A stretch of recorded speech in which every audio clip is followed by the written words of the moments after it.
Hello and welcome to my channel. If this is your first time here, my name is Courtney and my channel is all about connecting with crystals, learning about their metaphysical benefits, and really just becoming aware of this unique energy that's available to all of us. So thank you for joining me. Today's video is a follow-up video to a previous video I made called How to Set Intentions with Crystals. That video has been my highest viewed video on my channel, and it has a bunch of comments on it asking more questions about how to set intentions with crystals. And honestly, there's a lot of really wonderful questions that I thought it'd just be easy for me to answer all of them in like a part 2 style video. So this video, we're gonna go more in depth on how to set intentions with crystals, and I'll be answering all your questions. So let's get ready to dive into today's video.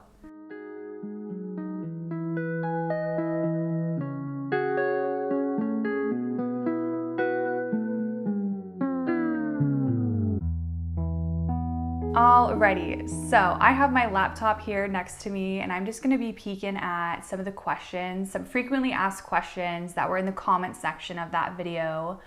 And I'm just gonna go over and give the answer out loud so you know. The original video that I have on my channel, I'm gonna link it below, and I'll also have a pop-up card show up right now. So if you wanna learn really quick and easy how to set an intention with a stone, you can watch that 4-minute video and then check back in this one to see the follow-up questions. I'll also link this video that I'm creating in that video so that everyone can kind of understand more about the topic by watching this video. So let's dive into these questions. Alrighty, so let's just start off with what I have in front of me.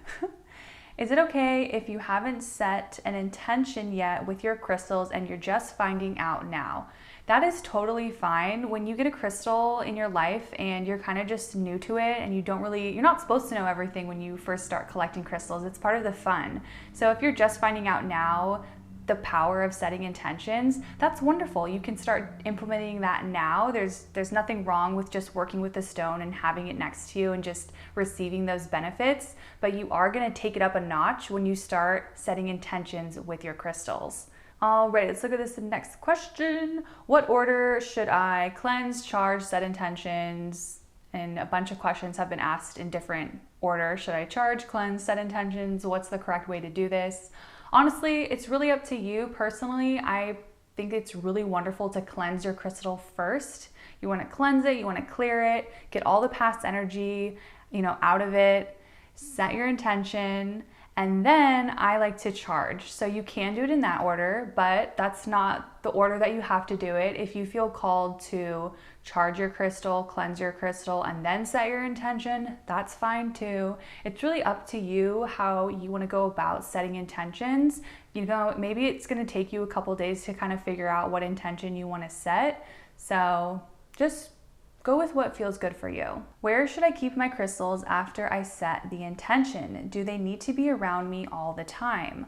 So after you set your intention with your crystal, it's really nice to kind of have it somewhere where you're going to see it every day. Maybe that's in your bedroom or it's in your living room. If you want to keep it around you, keep it in your pocket, keep it in your backpack, your purse, whatever, that's wonderful too.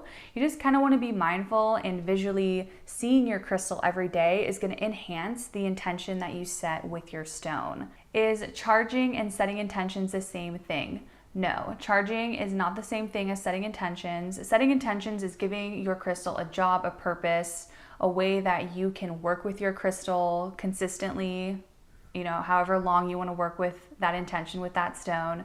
Charging is just like putting like a battery pack into your crystal, like giving it all this good energy is coming back to it with the way that you use different charging methods, whether that be the sun, whether that be other crystals, moonlight, what have you. Just there's so many different ways to charge a crystal, but they are separate. Next question, intentions you set are for you and the stone. What if you gift your stone to someone else? Do those intentions transfer over to the next person?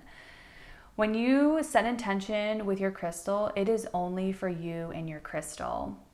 if you decide to give that crystal to a friend, that intention is not going to stick with your friend. It's going to be only between you and the crystal. So when you give a crystal to a friend, make sure you let them know to set their own intention with the stone, because it's not going to transfer over. So this is a really good question. What's the difference in setting your intention, saying it out loud versus saying it in your head?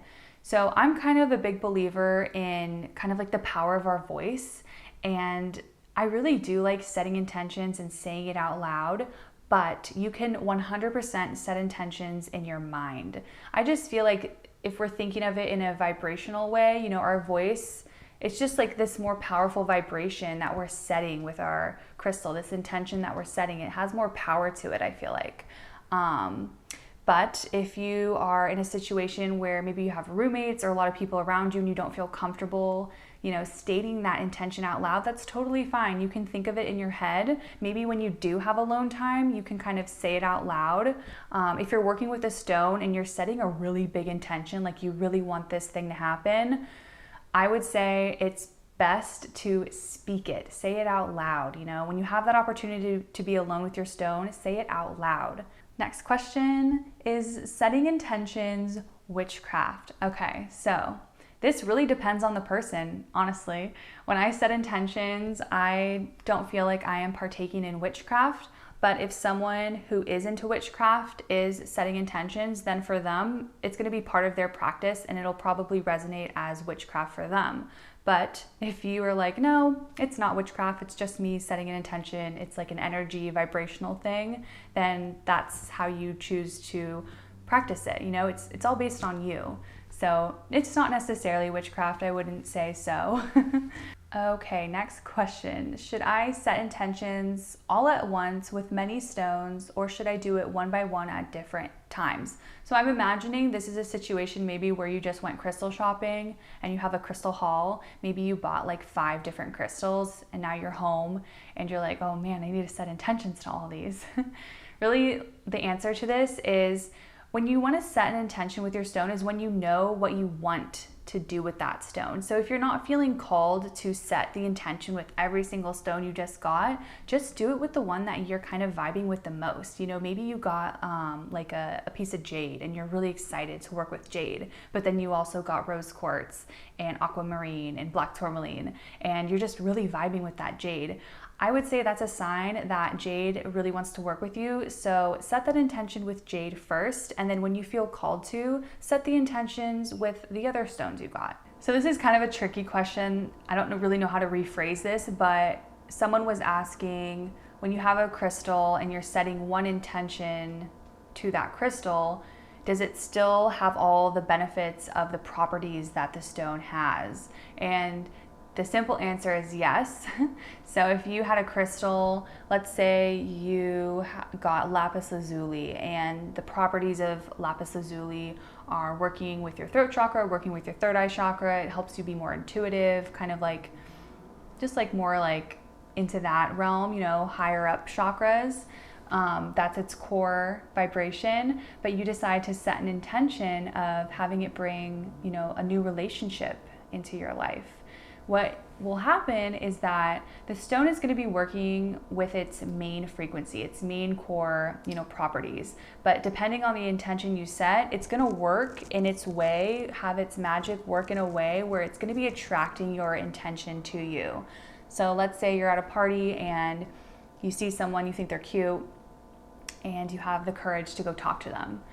You're verbally, you know, talking to them and you're attracted to them visually. It's kind of like all of a sudden your senses are kind of heightened to speak to someone, and then kind of maybe that turns into you having a follow-up date, and then you're connecting more with that person, and then all of a sudden you're in a relationship with this person. Oh my gosh, you know, working with this stone, this lapis lazuli, it kind of heightened, you know, my third eye chakra, my throat chakra. I was able to speak freely to this person and it attracted a relationship into my life. Oh my gosh, you know, that's just kind of like an example of how the stone's magic, its properties, can really enhance any intention you set with it.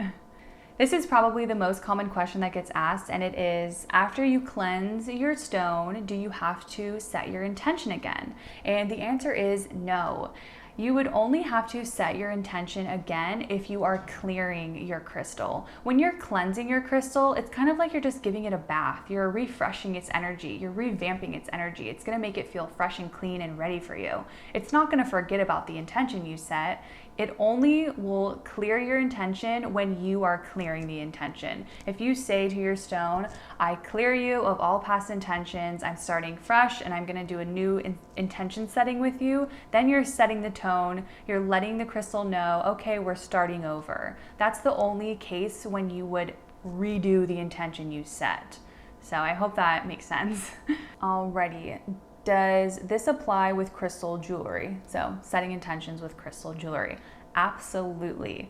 I think it's really important to set intentions with our crystal jewelry pieces because we're wearing them constantly. You know, we're 24/7, at times 24/7 bonding with that crystal that we're wearing. It's so important to set that intention because it's really going to be meshing with your energy so much. You guys are like this. So I do advise, you know, if you have a crystal jewelry piece, you know, take time to think about what you want to, you know, have your intention be, but set that intention. It's very important with our crystal jewelry pieces.